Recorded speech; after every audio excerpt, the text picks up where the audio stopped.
शाहरुख खान का नाम लेते हुए केआरके ने सलमान खान पर निशाना साधा है। जी हाँ, शाहरुख को लेकर क्या कुछ कहा है, चलिए आपको बताते हैं। नमस्कार दोस्तों, मैं हूं ज्योति नाहक, स्वागत कर रही हूं एक बार फिर से सभी का शुद्ध मनोरंजन में। कल से परसों से आई थिंक 2-3 दिन हो गए हैं, केआरके इज अनस्टॉपेबल।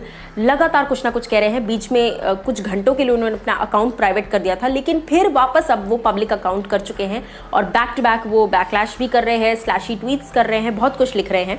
अब ऐसे में सबसे पहले तो वो लिखते हैं, suppose I say that SRK is a fraud. Supposedly SRK का एग्जाम्पल लेते हुए, SRK को कुछ नहीं कह रहे हैं, लेकिन हाँ SRK का एग्जाम्पल लेते हुए सलमान पर निशाना साध रहे हैं और कह रहे हैं कि कुछ तो गड़बड़ होगी ना कि मेरे रिव्यू से वो इतना परेशान हो गया।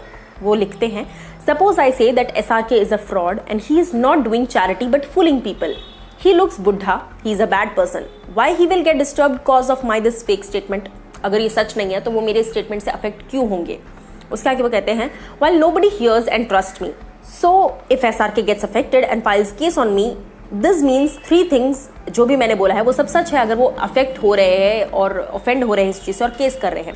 तो जो 3 चीज़ें हैं वो ये हैं, people do hear me and trust me, SRK is really doing wrong, so चोर की दाढ़ी में तिनका, तभी वो फंसा है। और by SRK, I am again repeating, SRK को उन्होंने सिर्फ मेंशन यहाँ पे किया है, सलमान लिखा नहीं है उन्होंने, क्योंकि कोर्ट के ऑर्डर्स हैं कि जब तक अगली हियरिंग नहीं होती है आप सलमान का नाम नहीं लिख सकते हैं या सलमान के नाम पर कुछ नहीं लिख सकते हैं, ना कह सकते हैं। इसीलिए SRK वो कर रहे हैं। तीसरा पॉइंट वो लिखते हैं, he is thinking about me 24/7.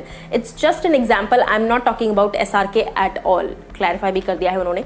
और इसी बात पर कहीं ना कहीं फैंस जो है वो यही सोचने पर मजबूर हो गए हैं कि इस बात में क्या कुछ सच्चाई है, क्यों ये बात इतना अफेक्ट कर रही है, या रिव्यू या फिर चैरिटी वाले काम की बात कर लो आपकी, चैरिटी फ्रॉड है। बहुत लोग कहते हैं बीइंग ह्यूमन के लिए कि नहीं फ्रॉड है, लेकिन वो बहुत लोगों पर तो केस नहीं हुआ, इन्हीं पर क्यों केस हुआ? तो इस तरह के बहुत सारे सवाल जो है वो केआरके ने उठा दिए हैं। और आपकी नज़र में कौन सही है कौन गलत, ज़रूर बताइए।